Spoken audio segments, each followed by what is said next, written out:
जा कारण जग ढूंढिया सो तो घट ही माही।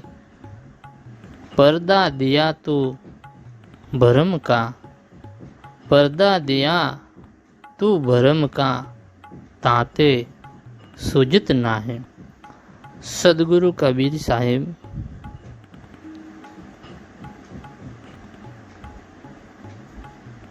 हे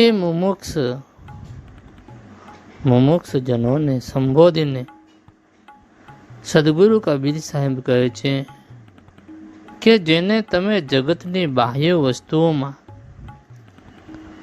આ જગતની બાહ્ય વસ્તુઓમાં શોધો છો, એ તત્વ તો તમારા હૃદય કમળમાં જ બિરાજમાન છે। તમારા હૃદય કમળમાં જ બિરાજમાન છે। આપણામાં પેસી ગયેલી ભ્રમરૂપી પડદાને કારણે જ આપણને એનો સાક્ષાત્કાર થતો નથી। ભ્રમરૂપી પડદાને કારણે આપણને સાક્ષાત્કાર થતો નથી।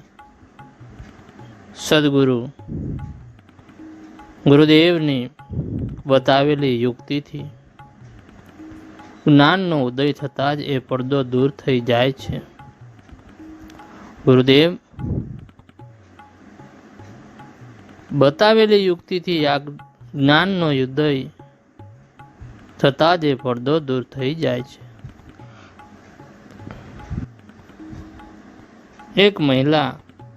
એક મુસ્લિમ મહિલા સંત થઈ ગયા। એમનું નામ રાબિયા હતું। રાબિયા ફળિયામાં કંઈક શોધતી હતી।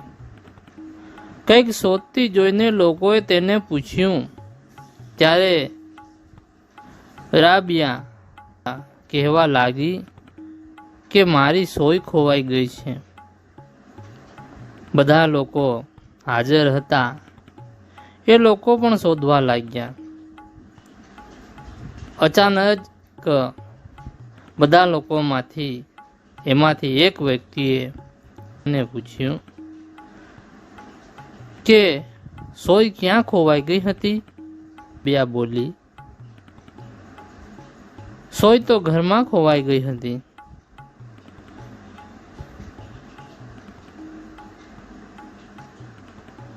ક્રોધમાં આવી એણે કહ્યું, બધા લોકોએ ક્રોધમાં આવી એણે કહ્યું કે ઘરમાં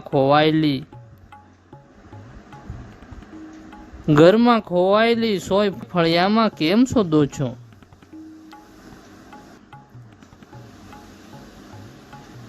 હસતા હસતા એ બોલી ઉઠ્યા, જગતના લોકો આમ જ શોધ્યા કરે છે। જગતના લોકો આમ જ શોધ્યા કરે છે ઈશ્વરને। આપણી અંદર જ હાજર ખુદા ઈશ્વર ભગવાન ને શોધતા બહાર ફરી રહ્યા છે। જગતના લોકો શોધતા બહાર ફરી રહ્યા છે, પણ કોઈ એને પોતાના અંતરમાં શોધતા નથી। પરમાત્માને, ખુદાને પોતાના અંતરમાં શોધતા નથી। આવો સચોટ દાખલો તો કોઈ સંત જ આપી શકે છે। માટે ગુરુદેવે બતેલા માર્ગ ઉપર પૂર્ણ શ્રદ્ધા અને વિશ્વાસ રાખી અડગતા પૂર્વક ચાલવાથી અચૂક સાય મિલન થશે જ, એમાં શંકા નથી। સાહેબંદગી, સાહેબ।